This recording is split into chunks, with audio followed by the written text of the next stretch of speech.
willed it, he will. It's the Skinny on Sports Podcast with Aaron Cowk. I throw balls far. You want good words? Data language. Talk real sports with a real man. Come after me! I'm a man! I'm 40! And now, here's the be-all, end-all, know-it-all of high school, college, and pro sports. Aaron Skinny Cowk with the Skinny on Sports. We're talking about practice, man. I'm the MVP. And a good Monday morning out there, Western Oklahoma. Welcome to the Skinny on Sports, right here on 98.1 FM, the Sports Animal. Glad to have you along for the next hour. We got all kinds of topics to get into. We're about a week away from the MLB trade deadline. Is Shohei Ohtani on the move? What's something realistic as far as an offer for him? Jared's back, so what does he want his Rangers to do outside of trading for Ohtani? We get that one. But what else would he like to see the Texas Rangers do in order to solidify their spot atop the AL West, have a chance to maybe win the World Series? So we'll talk that. Ohtani and the trade deadline coming up next week. Open Championship recap of Brian Harman's dominating win. Is it being underrated because Brian Harman is the one that dominated? Does this win prove that maybe you don't have to be the longest hitter in the field? Or is it just more because of the way that course set up and the conditions that were out there, especially yesterday? Saturday was a chance that the Chasers had, and it didn't happen. What if I told you back in 2014 that's the last time you'd see Rory McIlroy win a major? Some crazy stats on this drought that he's currently in. Ryder Cup team ramifications after the weekend. Are we really going to see a United States Ryder Cup team without Justin Thomas? Is that possible? Maybe. Also, a local guy has got it together the last couple of weeks on the Corn Ferry Tour. We'll tell you about that. Atha is back. He's going to have to tell us all about his vacation. And I'm going to need some sort of medical advice. It may not seem like it, Jared, but I'm about 30% at the moment. Ugh. It's something to my rib cage playing golf yesterday, and it's like, not good. 225-9698 is the phone or the text line. That is 225-9698. Give me a call, shoot us a text. Talk about any of those things. If you've got something else you want to get off your chest, feel free to chime right in at 225-9698. If you're going to be outside of the listening area, you can stay in touch with us live, kadsam.com, or you can download the app. The app's got it all. It's got radio. It's got the Penny News. It's got Big Elk and Paragon TV. Those things will be right back on the air before you know it. And, of course, the Skinny on Sports podcast, which we managed to end up with about 3/4 of one last week without Jared here. It was important. Well, I made sure I remembered that part of it. Friday, just totally forgot. Anyhow, you can find that anywhere podcasts are available. Hello, Jared. How are you? I'm good. How are you doing? You're not as tan as I thought you'd be. I'm red. My back, you should see my back. It's really, well, now it's peeling already. Yeah, my feet got that way from going down fishing off the coast on Tuesday. I don't tan very well. My arms do and my legs do, but my chest and back, it's white or red. It's not very good. So tell us about it. It was a lot of fun. It's real relaxing. Third year in a row to go to the same place. So we kind of knew exactly where to go every day, and we did everything we wanted to do. It was really nice. Got lucky with the weather and everything. Now, are you guys those weirdos that you go to the same place, but do you do the same things because you know you like it, or do you try to experience other things? We did experience just in case you may not like it. We did experience some things that we haven't done before because now we are able to do it because the girls are bigger and older. And that's really, a lot of that was just going to the Gulf side and not being worried about the big waves and everything. We had a couple of days on the Gulf side and enjoyed the beach over there. And but there's a lot of the stuff that we checked off like, okay, we go here to eat because it has the best shrimp or whatever. We go to this place, we do that. We have to walk down to this beach bar because they have great fish tacos and all kinds of stuff like that. But most of this trip is just sitting on the beach and relaxing. And that's, people ask, what are you going to do? What are you going to do? Like, nothing. And that's the point. We want to get away from everything and just take in the waves and the sun, the music, and good drinks, good people, and watch the kids play. They could swim all day if you let them. So, yeah, a lot of fun. Real relaxing. What's the temperature of, like, in the air and also, like, the water? The temperature, what's funny is we would get heat warnings every day on our phones, but then we'd go outside and, like, this is not like Oklahoma heat warning because of the humidity. Yeah. Right? It would be at its hottest mid-90s. Like I said, the humidity would be high. But, we would sit in the beach. You got too hot, we go out to the water and cool off, sit in the water for a little bit, come back out. Had a sunshade over us the entire time. So it wasn't sweltering hot like it is. Like yesterday we got home Saturday, but yesterday I got in the lawn and mowed it. It needed it after a week. And then it took me a little bit to get used back to our heat over here. So it was very comfortable. If you're from our area and you go down there, it's comfortable. Does that make sense? Mm-hmm. Not 100-degree every day where it's a dry heat. It was warm, sure, but at least there's some water to jump in if you got too hot. And always a cold drink. What about what kind, food-wise, mostly seafood? Just because you're right there by not necessarily. We did go to a market and picked up about 1.5 pounds of shelled and deveined shrimp, big prawns, we cooked those on skewers over a barbecue, had a little surf and turf one night, cooked steaks, burgers, hamburgers. When we go out to eat, though, I made sure to get something that was of local flair. Like I mentioned, the fish tacos, there's a place we could walk to down from our beach house down called Juana's. And it's a grouper, I think it was, the fish. You could get it grilled or fried or however you want it prepared onto a taco. It was really good. And, of course, we went to this other place called the Shrimp Basket. And as in the name, the specialty is a shrimp basket. So that's kind of the food that I'd always go after, But, I mean, I'll show you pictures later. But the best food is when you go to the local markets and grab what they have. And it's coming right off the boat. And yeah, it's fresh. Used to, I was told when we were, I was getting the car at the airport and telling him where we're going and everything, and he was telling me, man, it was almost a year, 2 years ago, you could go straight to the docks and buy it right off the docks, but they stopped COVID. that. They stopped, yeah, it must have been COVID or something. They stopped it. Now you have to go to the markets, which is still very good. And they're in the local markets, the best thing is they're so willing to tell you how to prepare and eat this stuff. Yeah. So I've done it where I've boiled it in a pan and beer.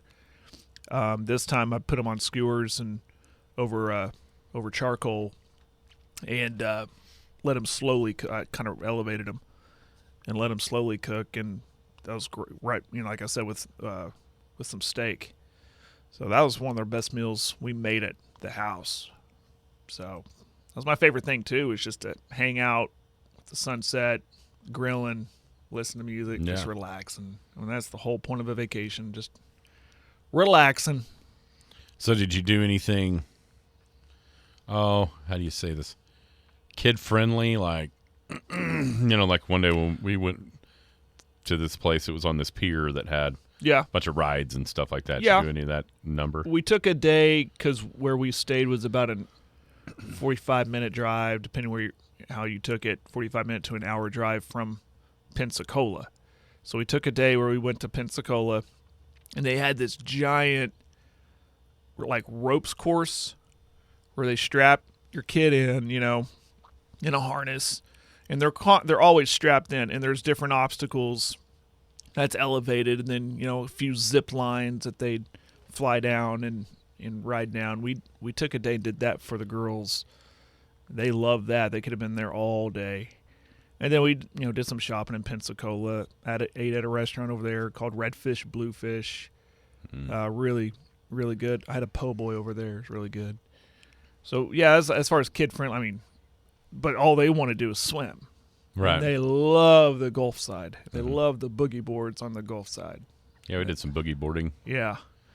It's not as easy as you think, is it? Well, not when you have to catch the wave just right. Yeah, not when you're so fat that the thing just goes, just sinks. Yeah, it's really hard to get on top of the waves. I found I stopped trying, and I would just hold. I'd tell my girls, get on the boogie board and we'll catch a wave, and I'd kind of hold them, and then when that wave would come, I'd give them a little push and tell them to kick, and a couple times they'd catch the wave and get a thrill out of that. Yeah, I was sitting there trying to do it and couldn't figure it out and kept on sinking. Then this little girl that, I don't know, probably James's age, just goes flying into the beach from like 100 feet out. Just zoom. Like, yeah, I'm done. Best part for me was seeing wildlife. Dolphins. Yeah. Saw dolphins. Sea turtles. Walked on the pier. You could look down and see all kinds of fish. And we saw turtles. Saw this huge, I guess it was a stingray off the pier. You could just see the silhouette of it. But our last night, we're walking from our beach house. It's up and down the beach. And to clarify, we stayed on the sound side, and that's not as rough as the Gulf side. And I saw a little stingray, about the size of a dinner plate. That was cool. That was, first time I ever seen something like that. Crabs and snails, and my wife loves to collect the shells. So anytime we were on the Gulf side, she wasn't snorkeling, but she had goggles on, and she was constantly just going up and down the beach, and she had a shell bag. She always comes home with some pretty shells. Girls like doing that too, just collecting those. But we got lucky too weather-wise, because the week before they had a lot of rain there. Thinking, oh boy, well, we might have to deal with that. It only rained on us twice at night. That was it. We were already inside and off the beach anyways. It was a real nice vacation. I was ready to get back, I'm not going to lie. Something about being away too long, you're like, man, I'm ready to get home. Right? So have you already booked that house for next year? No. So you did that kind of last year, like We right did as that. soon as you left, right? Yeah. No. We, for two reasons. One, that house was the second year we stayed in that house. Well, someone built a house next to it that kind of took away our view. Oh, yeah. To the west, so we could see the sun set. And it's this massive house. And then the other reason is next year is my wife and I's 15th anniversary. Uh-oh. And it's my wife's big birthday. Uh-oh. Okay, so we're like, you know what? Maybe we should do something extra. Maybe just you and me. Leave the kids at home. Yeah, maybe we should go somewhere different. So we've all kind of decided we might be back in 2 years if we want to, or maybe we'll find somewhere else to go. It's kind of hard to stop going to a place you really, really like. Right. But another side of me is like, man, we can't waste all these I say waste. I don't mean it like that, but I want to try different things, try different locations. I love the beach. So let's try some different beaches. But this Emerald Coast at Florida is beautiful. It's hard to stop going there. Well, that's the reason why you wouldn't is because it's good. Yeah. And you'd hate the time and the effort and the money to go somewhere that wasn't good. That wasn't as good. Well, it's not. It's not Navarre. Uh-huh. It's okay. But at the same time, Navarre.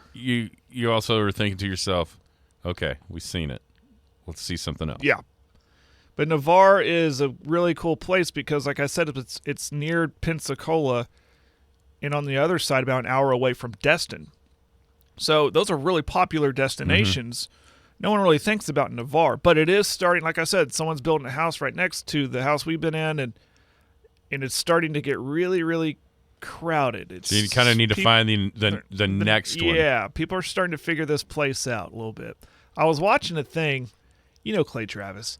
I watch his videos sometimes that he puts out, and he was talking, when he was feuding with Mark Cuban, and he was talking about how he has a certain type of money that he can just spend, and he was talking about how it's like, yeah, I have a house in Nashville, and I am building a house in Florida. I'm thinking, you son of a gun. Are you the one that's Are building? You the guy? Because this thing looks like a like a. I mean, it has to be well past $3.5 million home. I looked at the realty. I mean, that's how much homes are going for on the beach. This thing is massive. This is Clay Travis's home. This is his beach house. He's building right next to ours. So, no, it's a really good location. I would recommend it if someone's looking for a place. It's not incredibly expensive. It is starting to get a little crowded, but it's worth it. That beach on that Gulf side, it's white sand, clear water, very, very, very pretty area. Very good. Sounds like a wonderful, wonderful trip. I'm going to need some help from our listeners. I'm going to need... What happened here? I'm really not sure. Played golf yesterday afternoon and was playing pretty well. Feeling good. It was, it's hot, so when it's hot, it always feels like you're more flexible for some reason or what have you. And we got around to number 9 maybe is the first time hitting my second shot, and I kind of thought, like in my right rib cage area. I thought, that was weird. And then, but it was just like a 90-yard shot, right? So it wasn't like I was all full out swinging. And then number 10, like a 120-yard shot.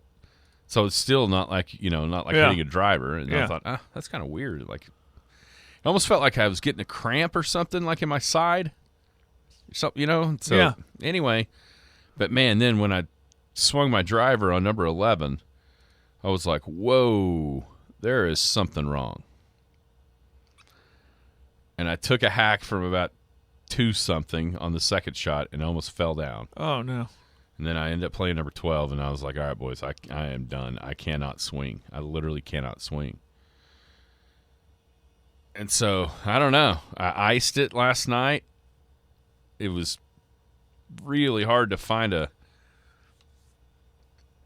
how to lay down and sleep where it wasn't hurting. But I'll tell you, just getting up out of my chair in my office to come to the studio was the first time where I didn't go, standing up. So I don't know. I have no idea what I did. Does it hurt? Let me try to diagnose this. Okay. Because I've had a rib injury before, just one. But they're not fun. They're nagging. Does it hurt to breathe? Like deep breaths? Not as much as it did yesterday. And we tried to watch. By the way, we watched The Dumbest Movie because everybody was kind of wore out from the weekend. Have you ever watched Best in Show? It's like that fake mockumentary about dog shows. Yes. No, I've heard about it. It was terrible. Really? Do not watch it. And probably another reason why I thought it was terrible is because even if I giggled, it hurt. You know what I mean? Yeah. Like, I told Kara, I was like, I'm glad this isn't as funny as I hoped it was going to be because my ribs would be hurting. So, okay, hang on.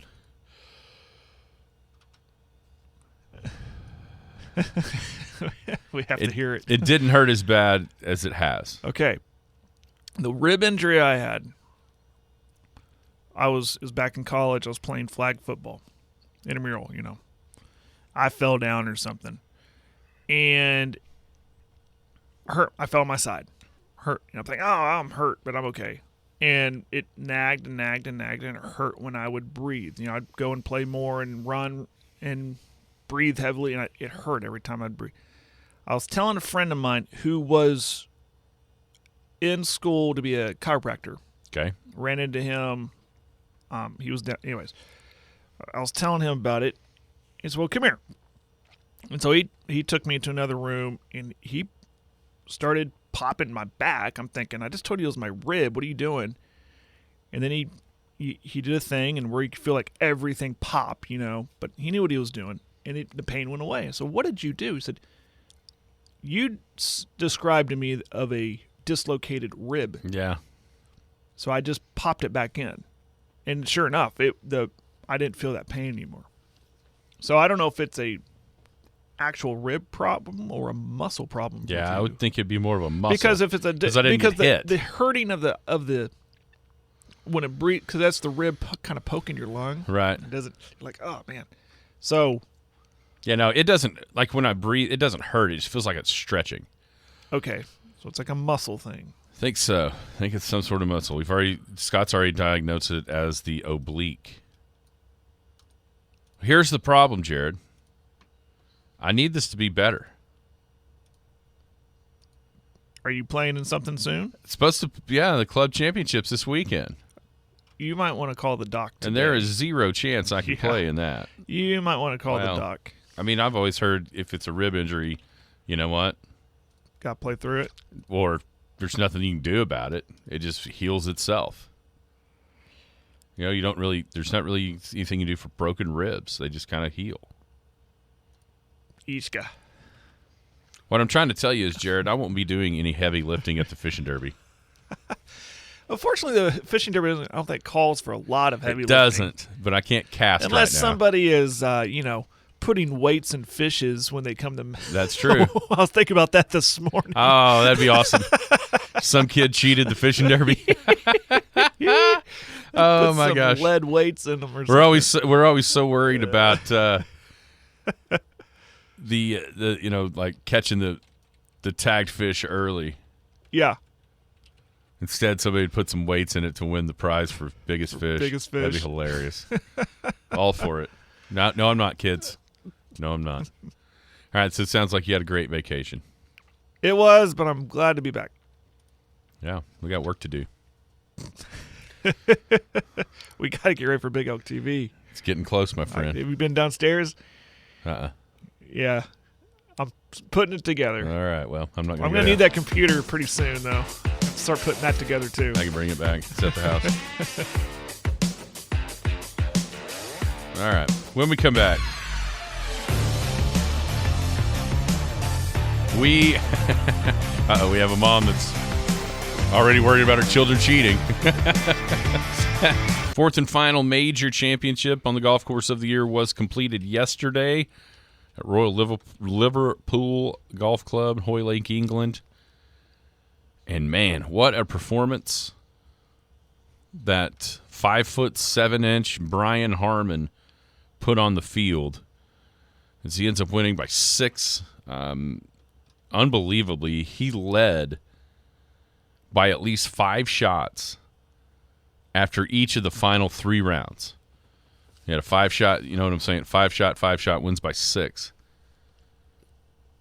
He's the first player to do that in the Open Championship since some guy named Henry Cotton back in 1934. That just sounds like a name from the 30s. Yeah, it really does. Henry Cotton. Some sort of English golfer, right? Harry Varden, Henry Cotton. Yeah. He was the only guy in the entire tournament to get to 9 under par, to get to 10 under par, to get to 11 under par, to get to 12 under par, to get to 13 under par. And only Sepp Straka got to 8 under, and he was only there for like 2 holes and then made a bogey and was back to 7. Just complete and utter domination.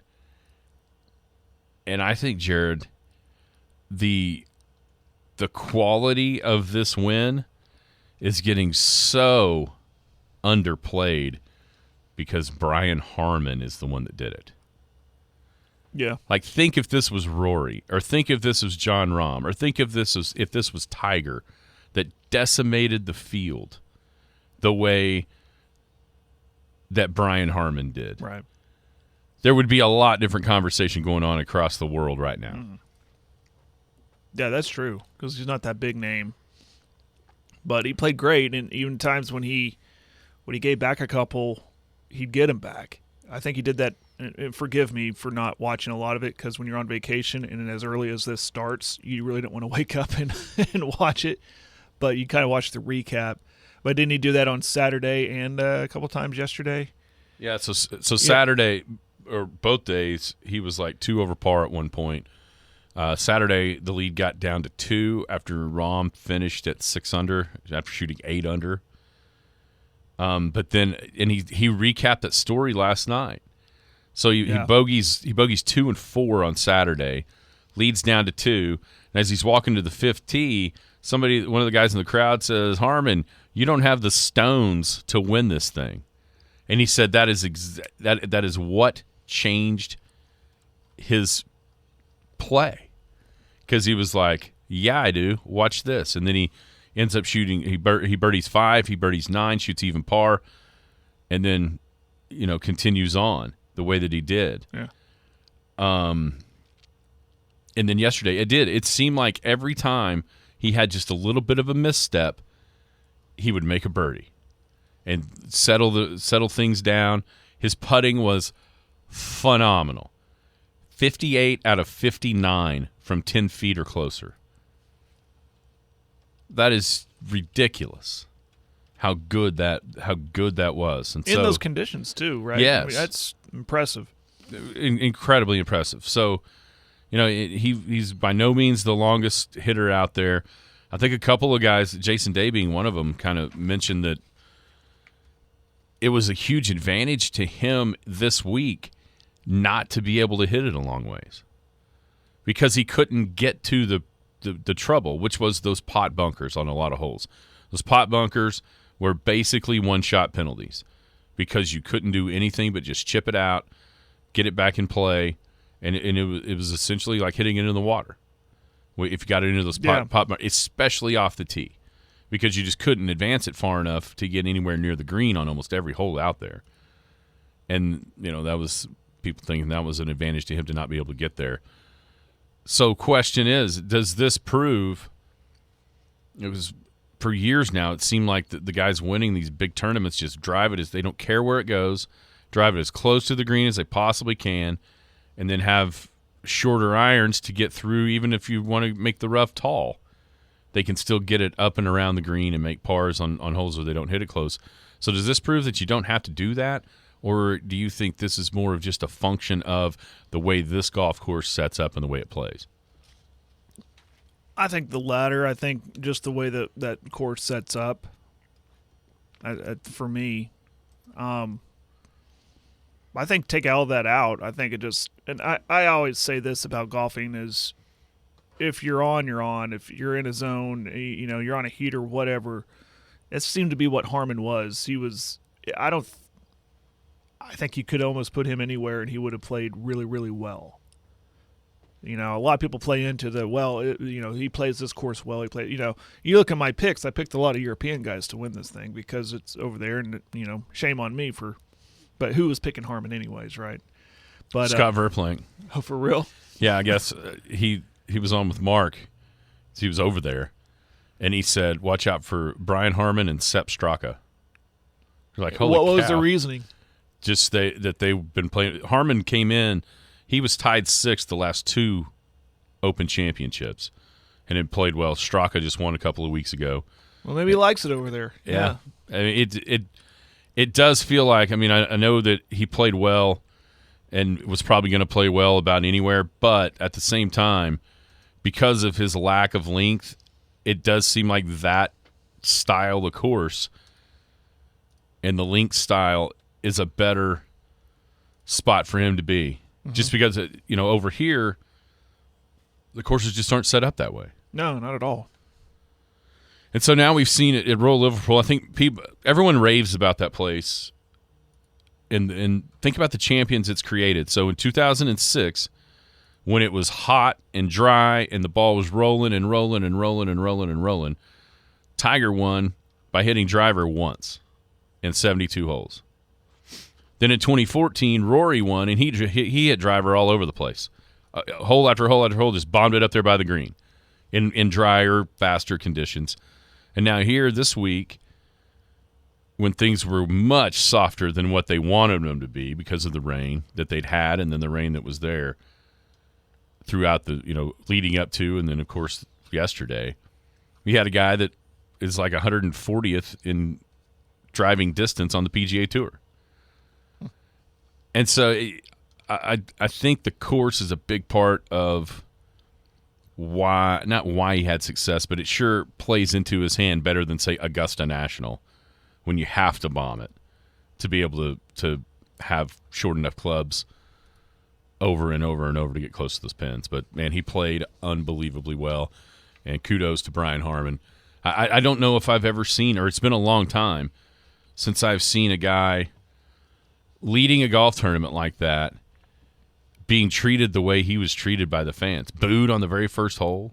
I mean, I get it. Tommy Fleetwood is like 20 minutes away from there, where he grew up and where he lives or whatever. I understand that you're rooting for your guy, and that's great. But at the same time, what do we always hear? Ryder Cup time. Oh, the European crowds are so much more sophisticated, so much less nasty than their mean American counterparts. And then at their biggest tournament of the year, they're booing the guy that's blowing the field away on the first tee. Yeah, maybe not. Maybe we could squash that narrative that the British golf fans or the Scottish golf fans are the most knowledgeable, kind golf fans on the face of the earth. They're not too far removed from soccer hooligans, let's face it. They are soccer hooligans. Yes. They just put on their trousers and their golf shoes. Exactly. Can we say that word on air? What Scott just texted. I don't think we can. I don't know if we can. I don't either. If you've watched enough of oh goodness, the soccer show. The show just ended. Ted Lasso. Oh. In one of the first episodes, they kept calling him that. He didn't know what it was, and he asked somebody from England, "What is that?" He said, "It's not good. You don't want to be called that." Ted Lasso, great show. No, they're not too far. Yes, you're right. They're the same people, just different outfits. That's right. That's exactly right. So, yesterday was the conditions were awful. No one was going to be able to put together a good enough round to chase him down. I thought Rahm was on. I thought he on that front nine right before they make the turn. I thought he was. If he got a couple more birdies, he would be on the heels, right? Yeah, Rory was 3 under through 6. Yeah, there was a lot there. You know, I think to me the guy that had the chance to really put some pressure on going in to the was Cameron Young. I get it. He was in the last group, but he was still 5 behind. I mean, you go back, he misses 2 little ones on the back 9, and then he hit the pin on 16. This is all on Saturday when the conditions were as easy as they could possibly be. Mm-hmm. He misses 2 short ones for birdies, one on 17, one on maybe 11, that were no more than 5 or 6 feet. He hits the pin on 16, which if it doesn't hit, it hits the pin and ricochets it way back, and he can't make the 25-footer. If it had just missed the pin, he might have made it, or it for sure would have been a much closer birdie putt. Yeah. And so I think he was the one that when the conditions were as easy as they could get on Saturday, he was the one that had the chance to make the run to get close enough to where really putting some pressure on Harman. And instead of him making a couple of bogeys but still being 3 ahead or still being 2 ahead, maybe he makes a couple of bogeys and he's tied or possibly even behind. And I think that changes the complexion of his mental game, but it just didn't happen. Everybody around him just didn't do it. And if he opened up the door slightly, they couldn't pry it further open, and then guess what? That's when he would slam it back in their face by making putts. And so he was great. The other guys were good, but just not good enough to really put a scare into Brian Harman throughout the entire weekend. I mentioned Rory. Man. So he won 4 of his first 24 majors, concluding with back-to-back at the end of 2014 at Royal Liverpool first and then at Valhalla in the PGA Championship. 4 of his first 24. So 1 out of every 6. So he's winning 1 every year and a half to start his PGA Tour career. What if I told you that he, going into the 2024 Masters, Rory McIlroy would still only have 4 majors? Yeah, we don't laugh. We don't laugh at you because I think back then wasn't it the talk of he can win a few more and be on. Jack said he'd win 15. Exactly. Get up there with the Tigers and all them. So yeah, we all would. So it's shocking. I mean, it's crazy as he's still playing decent golf and good enough golf. He's making cuts. He's in contention on Sundays, but then he does what Rory does best and just choke. Yeah, I mean, I wouldn't call this a choke just because he was so far behind. He was so far behind, but it has happened. It's happened. It's why no one picks him. Did you put him in your top 3? I don't think I did. You did? I mean, every time I want to, I think, I can't do that. Yeah, I had Rory and Scheffler, Tyrrell Hatton, and Dustin Johnson, which that was a horrific pick. Yeah, in the last 2 years, so 8 total majors, he's been in the top 8 7 times. 2nd, 8th, tied 5th, 3rd. He missed the cut at the Masters this year, but then tied 7th, 2nd at the U.S. Open, and then tied 6th. Here's what's crazy, though. I mean, there was a lot of talk throughout those years with Tiger and that huge drought that he had that ended in the 2019 Masters. It went from the 08 Open to the 19 Masters, which was 42 majors that were played. Mm-hmm. He only played in 28 of them because of injury. And that's the crazy thing about Rory right now. He's 0 for his last 34, and there's only been 35 played. So he only missed 1, and it was that soccer incident. Remember that where he turned his ankle supposedly playing soccer? Yeah. That was before the Masters one year, wasn't it? No, it was the Open. The Open Championship in 2015. So he's 0 for 34. He's already played 6 more than Tiger played in his long drought. And I think if you go back and look and rewatch these things, there's one common denominator for Rory McIlroy not winning. And it's that once the pressure is turned up on Saturday and especially on Sunday, the putter abandons him. Think about watching last year the Open Championship at St. Andrews and miss after miss after miss after miss from 10 to 15 feet as Cam Smith was making them for 50. And the difference between what a lot of people consider the best putter in the world at Cam Smith and then watching Rory, I mean, it was a stark difference that day. Like, it's right in front of you, right in front of your face, and you just went, well, geez, that's obvious why Rory can't win. Yeah. Because he can't make enough putts. But it's crazy to me that guy think about the way, talking about dominating, he dominated all of those tournaments. Outside of that PGA, his last major win, he won his first one in the U.S. Open by 8. He won his next one at the PGA by 8. A pretty comfortable 2-shot win when he led by 6 going into the final round of the Open that he won at Royal Liverpool. And then just nothing. And he's played well. Just not able to close the deal, and the putter is a huge reason, the reason, in my opinion, why he hasn't been able to get it done. All right, U.S. Ryder Cup.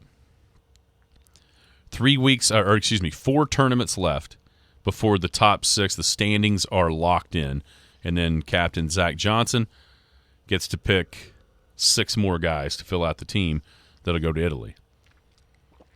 So right now, Scotty Scheffler, Wyndham Clark, Brian Harman, Koepka, Xander, and Patrick Cantlay are the top 6. Then right behind them, Max Homa, Cam Young, Spieth, Keegan Bradley, Colin Morikawa, Ricky Fowler would be, if you got 12, if he would just pick the next 6 on the points list, it would stop there. So that means guys like Sam Burns, Tony Finau, and most notably Justin Thomas, not even in the top 12. For years, criticism of captain's pick for the Ryder Cup for the American side was that whoever the captain was wouldn't give younger guys a chance and went with the more established picks, whether it be Phil, whoever those guys were, and the younger players, and maybe the younger players that were playing better at the time kind of got overlooked. And by the way, those were the years where the U.S. was getting dominated in the Ryder Cup. What do you think happens here? Is there really a chance that this team goes to Rome without Justin Thomas on it? Man, I have no idea. I'd pick the guys. I would pick the guys that are playing their best right now, right? Is he one of them? No. Yeah. He's been terrible. So I would be okay with that if he was left off. See, I think it makes sense. It does. It makes sense because of how bad he's been. And he has not been very good. Let me see here. I don't think he's had a top 10 since either the end of January or the 1st of February. Here is my concern with just throwing caution to the wind and taking guys that are playing well but maybe haven't been on a team yet. My concern is this. It's not here. If it was a home, you know what I'm saying? Yeah, I see what you're saying. If it actually had a tied 9th at the Travelers, tied 10th at the Valspar, so oh my gosh, this calendar year just 3 top 10s on his resume. And his results in the majors were missed the cut at the Masters, tied 65th at the PGA, missed the cut at the U.S. Open, missed the cut at the Open Championship. But we all know what his talent is when it's going. We all know that. And I would have a hard time not having him on my team to go face a road crowd versus maybe somebody else that's played a little better but hasn't been there. I think it's going to be a heck of a conversation, because when you look at the guys ahead of him on the points list but not in the top 6, who do you take off?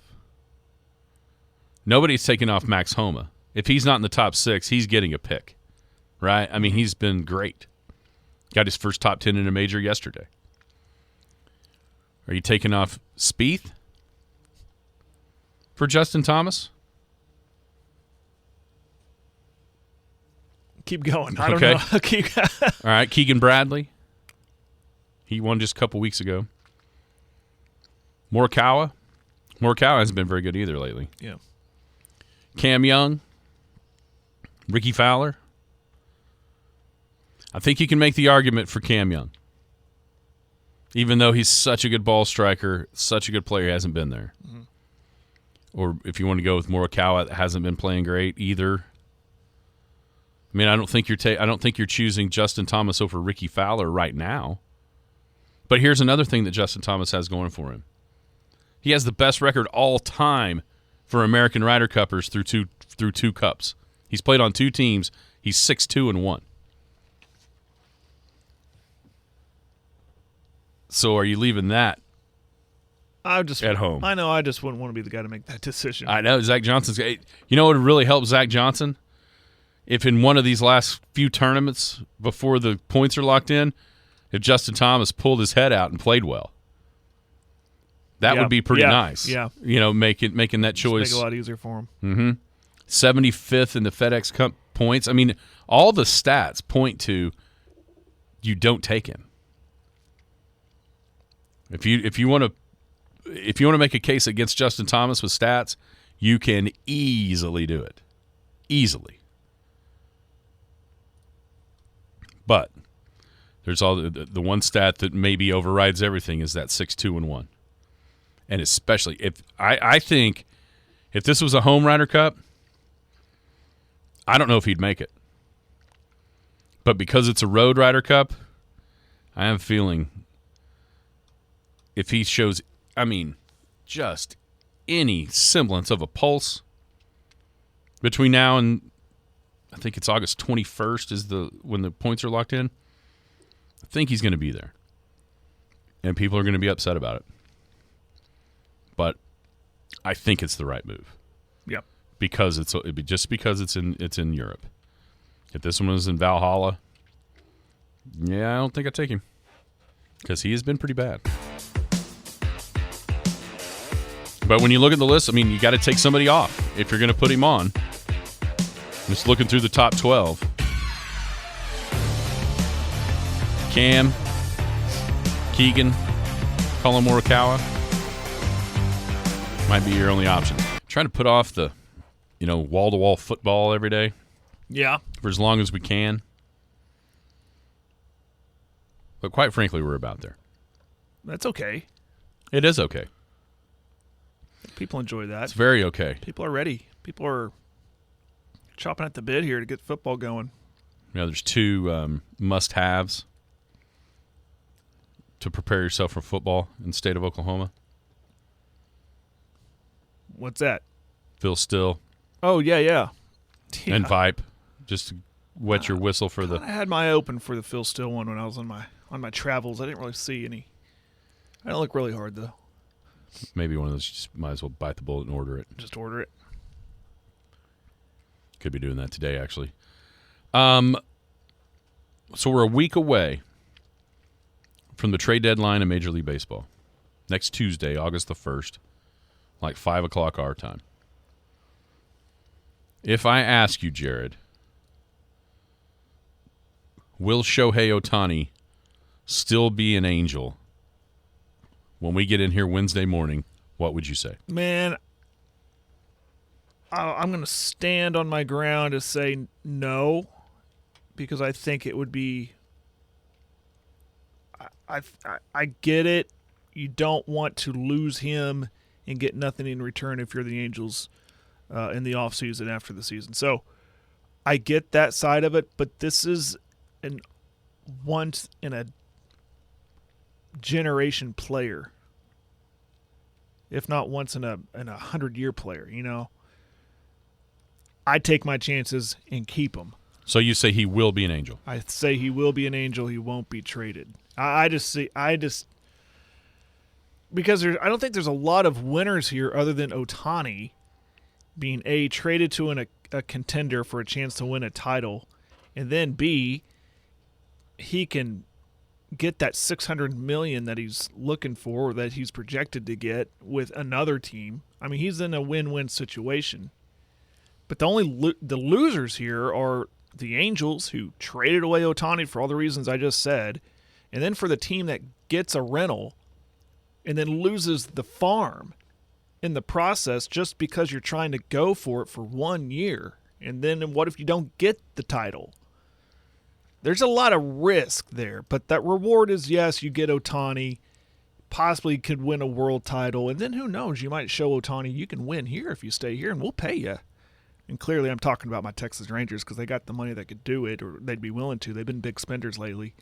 But I say no. I think if you're the Angels, you got to roll the dice, hold on to them as long as you can, go and try to make it as enticing as possible to keep them in the offseason. Yeah, and the problem for the Angels, quite honestly, even if they really did want to trade, even if they wanted to trade him, all the teams know they'll have a chance to just sign him. Right. In the offseason. Yeah. But all the teams know that means everybody else will have that same option too. I think what you bring up is interesting about him being a rental. Because if you were going to give up as much as you have to give up in order to acquire Shohei Ohtani through a trade, you would think you would need some sort of guarantee or gentleman's agreement that we're making this trade and he's signing a long-term deal with us being the team that traded for him. Yeah, you're right. The doomsday scenario, even worse than maybe the Angels losing him for nothing, is somebody else giving up everything and losing him at the end of this year and not being able to re-sign him. So that's got to be a little bit nerve-wracking for anybody that thinks about doing this. That's the question that was asked to me, because I've seen, there's a lot of smoke. I don't know if there's a lot of fire behind it, but of the teams that would aggressively try to go after him, and one of them being the Texas Rangers. So someone asked me, Jared, are you willing to give up the farm just to get this guy for a chance to win a title? And I said, well, in hindsight, if they win the title, it's worth it.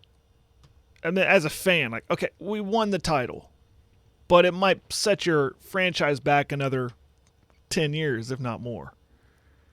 And is that worth it? Is that? I mean, that's the goal, to win a world title. That is the goal. That's the goal in any sport. Win the championship. But there's too much risk for me, though. Maybe it comes with my old age. If you're asking me this question 20 years ago, I'm like, yeah, do it. Got to go for the title. But now I'm like, golly, is it worth? I think there's too much risk. I'd rather win 2 or 3 titles with the farm system in 5 years from now than just one title and never sniffing it again. Yeah, see, here's just the thing. Because you got Ohtani. The thing about the farm system is this. Nothing is guaranteed. Yeah. And you can have them stacked in there, the prospects, better than anybody. Right? But you got no guarantee those guys are actually going to produce. Yeah, keep developing and be so if but the question mark remains out there. Like I don't think anybody that roots for a team that might be in the sweepstakes to trade for him, I don't know that anybody would be scared of giving away their top 3, 4 prospects if you can guarantee that he'll resign. Right? Right. I mean, would it bother you to give up, say, who's the best young player in the bigs that Texas has? Garcia? In the That's actually on the big club. Garcia, sure. Young, clearly, on third. So one of those two, and say Jack Leiter and 2 of your other top prospects. Are you making that trade? No. No. Okay. If Ohtani signs a 10-year deal. Sure. That's what I'm saying. Yeah. You're not worried about what you have to give up to get Ohtani. You're worried about not being able to keep To retain him. Ohtani. Sure. Yeah. Yeah. I mean, you'll make a ridiculous trade to get him as long as you've got him and retain him. Right? Right. I don't know, but this all is a moot point because I don't think Angels do anything. I don't even know if they pick up the phone. The stuff I've heard is that, from the text line, it said Dakota says he's guessing Seattle.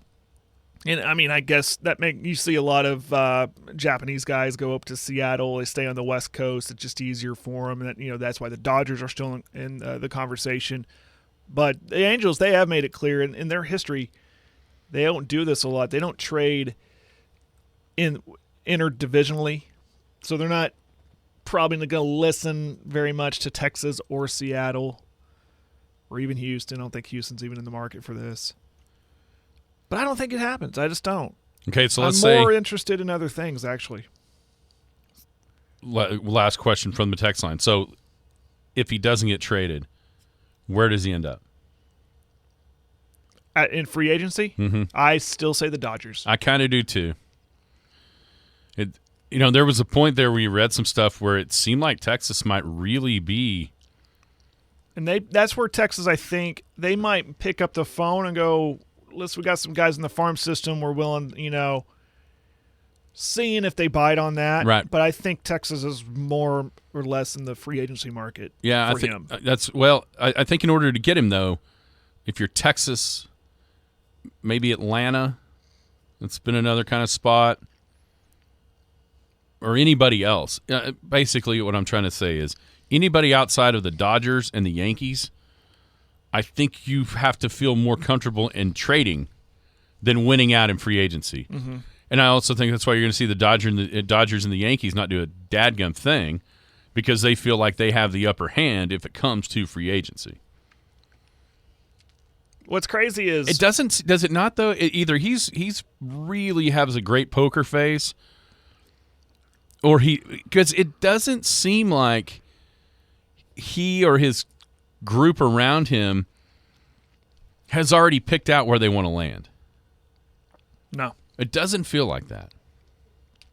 No, they're being very coy about it, and they're not even talking to the Angels, like his agent, so they will not no negotiations until the season's over. Nothing. And I don't know if that's just like a poker face type thing, or if it's just a show of we're focusing on this season. But if the season is, they're not mathematically out of it yet. They're only 4 games out in the wild card. Yeah. But if it gets to that point, though. Well, here's the thing for me, dude. If they have a horrible August and they're out of it, then do they start listening then? Like, okay, this season. The deadline is next week. No, I meant like as far as talking to the Angels. Oh. And I don't know the rules. Can they talk? Oh, I'm sure they can negotiate at any point. Can they talk to anybody at any point? Just the Angels just right the now. Angels. Gotcha.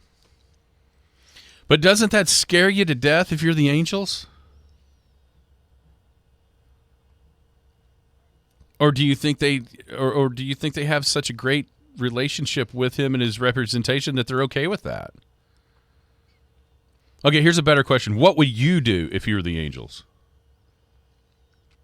I think I've made it clear. I'm not trading, you'd roll the dice. And I'm rolling the dice. I'm doing everything I can to keep him in an Angel uniform as long as possible. And that means not trading him and then seeing what happens in the offseason.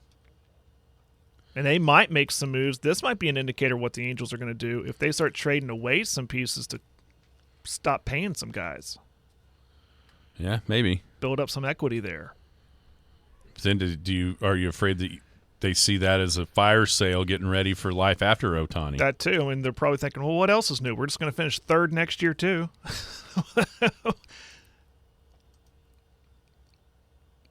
So yeah, Dakota's right. They're going to make the wrong decision no matter what. The only way they look smart is if they keep him and sign him. Yeah. Because there's 3 options, and 2 of them are bad for the Angels. Trade him away, which is a bad choice. Not trading him and losing him for nothing, which is bad. And then not trading him and it's a tough spot to be in. Yeah, it's absolutely tough. I think they would have to have a better feel for what the non-negotiating thing means. But, man, if it's me... But once again, the problem is they don't have much leverage because everybody else can just wait. Mm-hmm.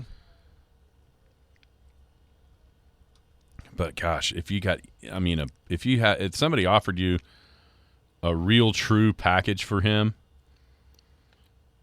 you'd have to really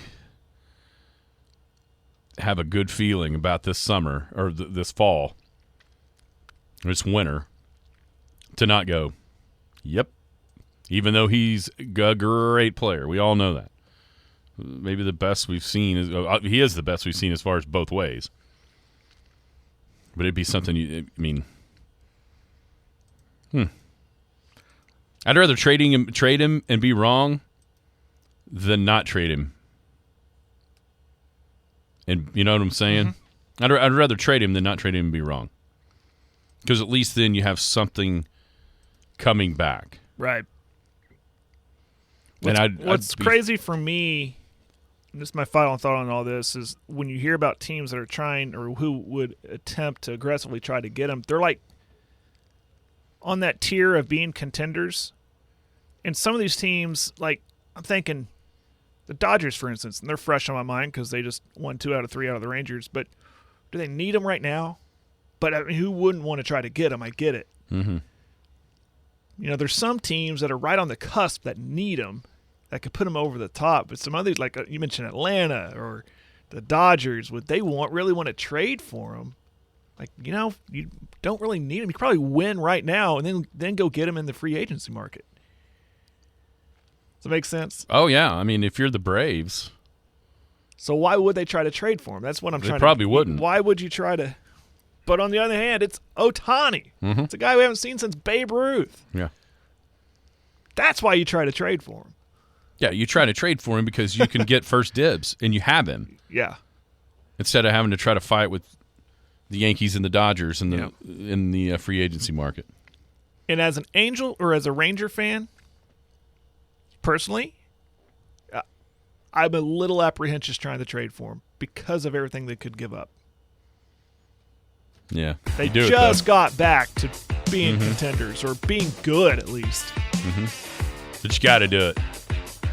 But it's Ohtani. You got to do it. Listen, you don't want to break up your big league club, but if it's just costing you the big time prospects, see ya. Yeah. Welcome, Ohtani. Everybody have a great Monday. You've been listening to the Skinny on Sports podcast with Aaron Cow. Be sure to hit that subscribe button to get alerts of when the latest podcast is available. Thanks for listening. That ball is blistered to right. Way